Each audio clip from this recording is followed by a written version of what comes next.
Lepo pozdravljeni se, gospe in gospodje, na novinarski konferenci, ki jo sklicuje 41 sindikatov javnega sektorja. V imenu vseh sindikatov javnega sektorja sva tiskovno konferenco sklicala kolega Jaka Počivalšek, ki je vodja koordinacije sindikatov javnega sektorja, in sam v svojstvu predsednika Konfederacije sindikatov javnega sektorja in ravno tako vodjo, ko se pogajamo v zvezi z stvarmi, ki so tudi danes predmet te tiskovne konference. Lepo pozdravljeni. Najprej naj izrečem zadovoljstvo, da v Sloveniji sorazmerno dobro obvladujemo epidemijo, da gredo stvari v pravo smer in po mojem trdnem prepričanju je pomembno zaslugo treba dati prav zaposlenim v javnem sektorju, ki ta trenutek nosijo ključno odgovornost pri obvladovanju te epidemije. Še posebej je treba izpostaviti zaposlene v zdravstvu, še posebej, ki tvegajo tudi svoje zdravje, ravno tako zaposleni v domovih za starejše, ki so v enakem položaju, policijo, vojsko, nekoliko manj sicer, gasilce in vse druge zaposlene v javnem sektorju. Naj omenim tudi slovensko učiteljstvo, ki sicer ni izpostavljeno, pa vendar ta trenutek zelo uspešno vzdržuje motivacijo več kot 240 tisoč učencem in učenkam, dijakom in dijakinjam in 80 tisoč študentov. To smo izpeljali bolje kot številne države, kar pripomore tudi k nekemu konstruktivnemu vzdušju dodatnemu v naši družbi, ta trenutek, ki je nujno potreben. Zato se nam zdi, da je to nezaupanje, ki se kaže na večjih ravneh do javnih uslužbencev strani Vlade Republike Slovenije neprimerno. Namreč, kot veste, nismo mogli ustrezno reagirati na te varčevalne, na te ukrepe, ki poskušajo neutralizirati učinke epidemije. Vsi naši predlogi, zdaj govorim za Konfederacijo sindikatov javnega sektorja, ki smo jih predlagali, kako naj se ti interventni ukrepi izboljšujejo in bodo bolj pravični, so bili zavrnjeni. In na koncu je na nek način kot presežek tega prišla tudi včerajšnja odločitev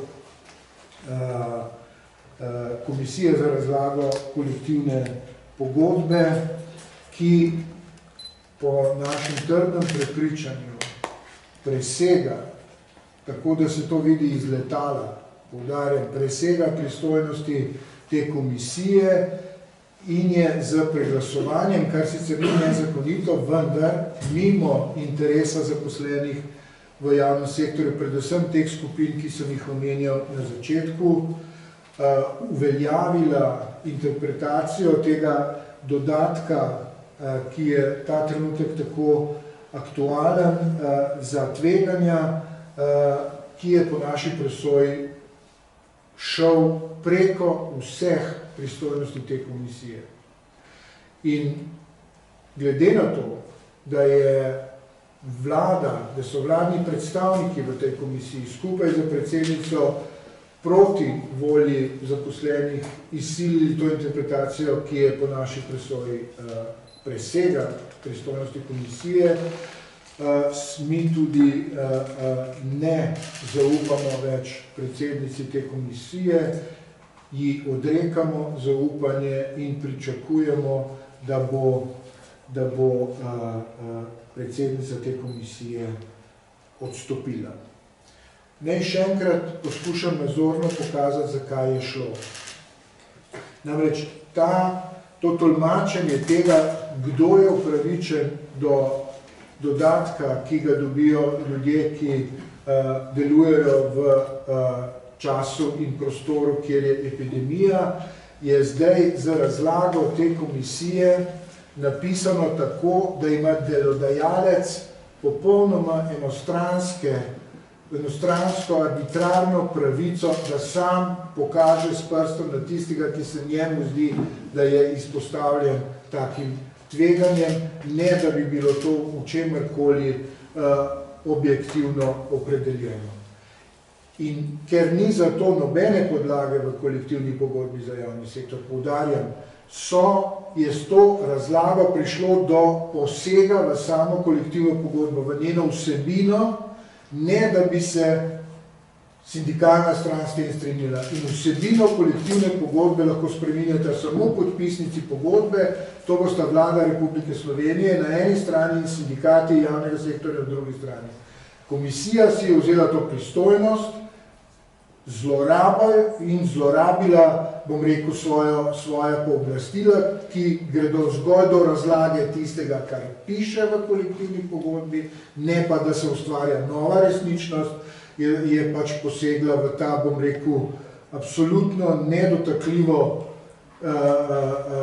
princip, da pač pogodbe se vedno spreminjajo zgolj z soglasjem tistih, ki so podpisniki. In po naši presoji, ker bom uporabil neki motivni izraz, gre tukaj za škandal. Hvala lepa. Jaka, izvolj.